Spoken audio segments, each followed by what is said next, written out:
Doctor ortho Ayurvedic oil और capsule. अब दर्द भी घुटने टेकेगा।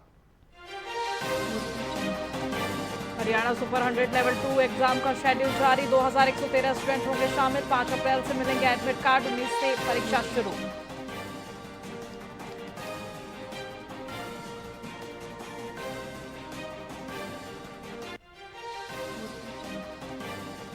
हाईकोर्ट का 28 साल पुराने केस में बड़ा फैसला। पानीपत का मिलावटी मिर्च पाउडर मामला। कारोबारी को राहत, 1 लाख का जुर्माना।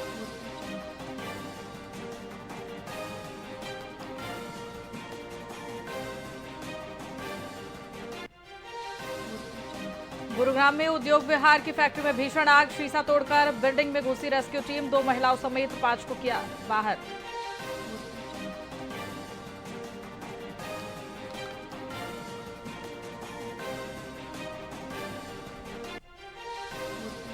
एक्टर रणदीप हुड्डा की मां की फिल्मों में एंट्री। पहली मूवी में निभाया दादे का किरदार। बेटे ने मजाकिया अंदाज में दी बधाई।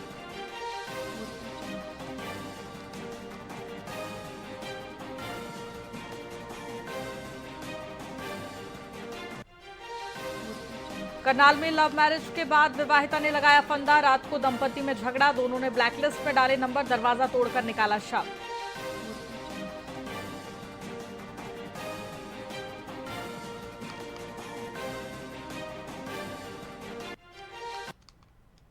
नमस्कार, मैं आपके साथ खुशी गोस्वामी। वीआईपी न्यूज में आप सभी का बहुत बहुत स्वागत है। रुक करेंगे खबरों की ओर और खबर रेवाड़ी से है, जहां आपको बता दें गांव मोहनपुर में शराब की लत के चलते हुए घरेलू विवाद में 56 वर्षीय सतपाल की संदिग्ध परिस्थितियों में मौत हो गई। परिजनों के अनुसार पति पत्नी के बीच कहासुनी हुई, जिसके दौरान सतपाल गिर गया और सिर में गंभीर चोट आ गई। अस्पताल ले जाते समय उसकी मौत हो गई।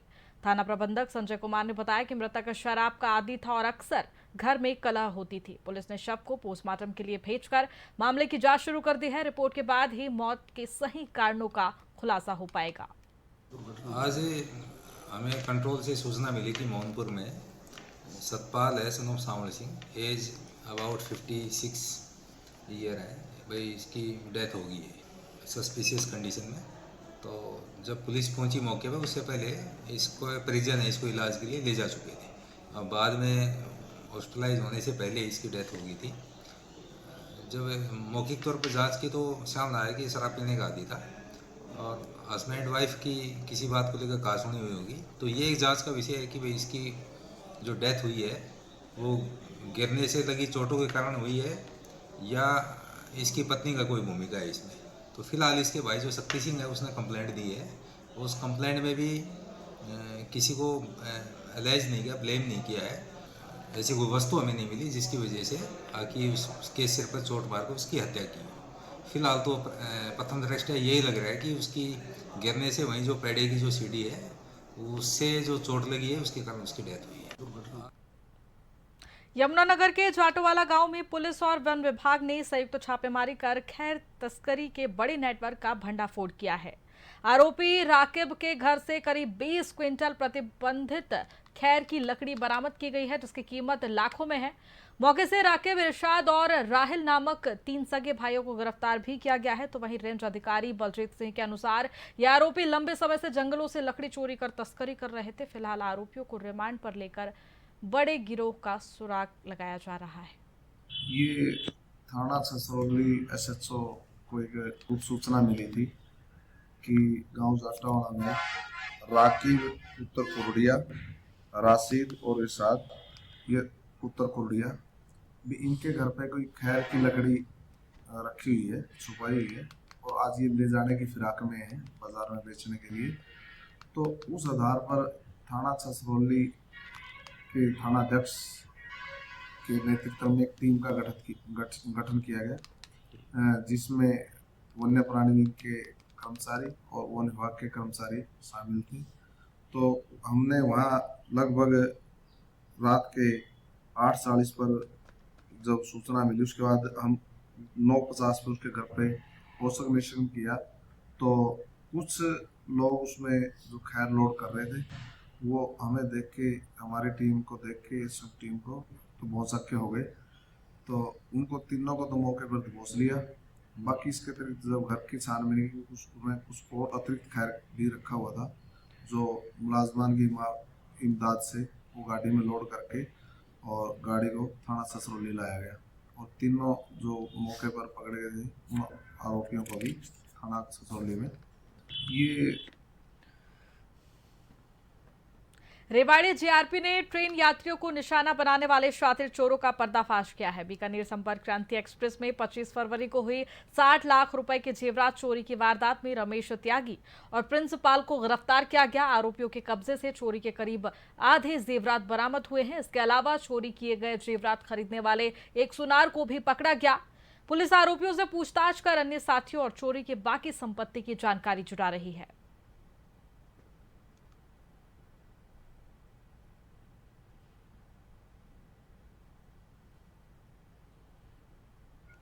अभी हमारे जीआरपी रेवाड़ी पुलिस ने एक बहुत अच्छी उपलब्धि हासिल की है। अभी कुछ 4-5 दिन पहले ही एक ट्रेन जो हमारी राजस्थान से और दिल्ली की तरफ आ रही थी, तो उसमें एक महिला नोखा से बैठी थी और उनको दिल्ली जाना था और एसी सेकंड क्लास में वो ट्रैवल कर रही थी और वो शादी में कहीं जा रही थी, तो उनके साथ गहने और कैश और बहुत सारी सामान थे। लगभग 61 लाख की वो वैल्यू का में उनके ऑर्नामेंट्स और वो सब चीज़ें थी जो चोरी हो गए थे। तो जैसे पुलिस के पास उन्होंने जाके जहाँ उतरी वहाँ से 0 एफआईआर दर्ज करवाई दिल्ली में और दिल्ली से जब 0 एफआईआर आई रेवाड़ी थाने में तो इन्होंने जांच की और बड़ी मुस्तैदी से इन्होंने तो 1.5 लाख में से तो लगभग अभी 45-48% मतलब वो रिकवरी अभी हुई है 45 से 48 हज़ार की। परंतु जो दूसरा मुकदमा जिसमें ज़्यादा बड़ी चोरी हो गई थी उसमें आधे से ज़्यादा अभी तक करीब जो है रिकवरी कर ली गई है। और जो पिछली इसकी वारदात हैं वो सारी गाजियाबाद, मेरठ, अम्बाड़ा उस एरिया में ज़्यादा एक्टिव था। चलता यहाँ भी था, पर ये कह रहा है जी हम यहाँ आए तो खाली गए, कभी दाव बैठा नहीं। 2-3 दफ़ा पहले खाली जा चुके, कुछ नहीं मिला। तो ये अच्छी उपलब्धि है। फिर जो इसमें जो लड़का है प्रिंसिपाल, इसने जो माल जो दे रखा था वो एक जो गोल्ड स्मिथ है, एक सुनार है मेरठ में, उसको दिया हुआ था। तो उनको भी इन्होंने कल फिर अरेस्ट किया है और बरामदगी का प्रयास उनसे किया जा रहा है, जो जल्दी करेंगे। पानीपत की भारतीय कॉलोनी में सीआरपीएफ के पूर्व जवान अमित की पड़ोसियों द्वारा बेरहमी से पीट कर हत्या कर दी गई।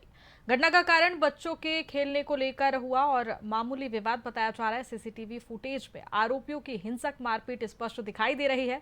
पुलिस ने परिजनों की शिकायत पर हत्या का मामला दर्ज कर आरोपियों की पहचान कर छापेमारी शुरू कर दी है। परिवार में मातम छाया हुआ है।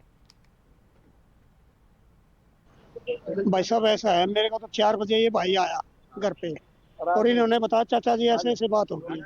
मैं वहाँ गया, वहाँ जाके मुझे पता लगा कि भाई झगड़ा होया है इनका। अब झगड़े के बारे में तो देखो पूरा इन्होंने असलियत का इनको ही पता है। बाकी हम यही है कि भाई पूरी इसमें निष्पक्षता से इसकी जांच होनी चाहिए कि कैसे क्या हुआ। एक अमित कुमार स्नोफुल सिंह है, भारती नगर से, भारती कॉलोनी है, उन्हें हमारी शिकायत प्राप्त हुई है। कल ये इसका भाई है अमित, वो बाहर गली के बाहर बैठा था कुछ चेयर पे, तो बच्चे क्रिकेट खेल रहे थे। तो क्रिकेट खेलने उसने उसको मना कराया, भाई यहाँ मत खेलो। तो इनके आपस में पड़ोसी होगी ना, आपस में तुम्हें में होगी, फिर मैं मार पिटाई थोड़े बहुत गुस्से लात वगैरह ये लगे हैं। तो ये फिर वहाँ कॉलोनी वाला ने इनका कॉम्प्रोमाइज़ करा दिया, मतलब आप एक दूसरे से अलग अलग हो गए। फिर रात ने इसकी ना 12-1 बजे ही इसकी एक्सपायर हो गया। तो अभी इसका पोस्टमार्टम के लिए हम लेके आए हैं बॉडी को। जो पोस्टमार्टम रिपोर्ट आने के बाद जो कार्रवाई होगी, एफआईआर दर्ज कर दिया हमने। फिलहाल खबरों में इतना ही। बनी रहिए हमारे साथ वीआईपी न्यूज पर। नमस्कार।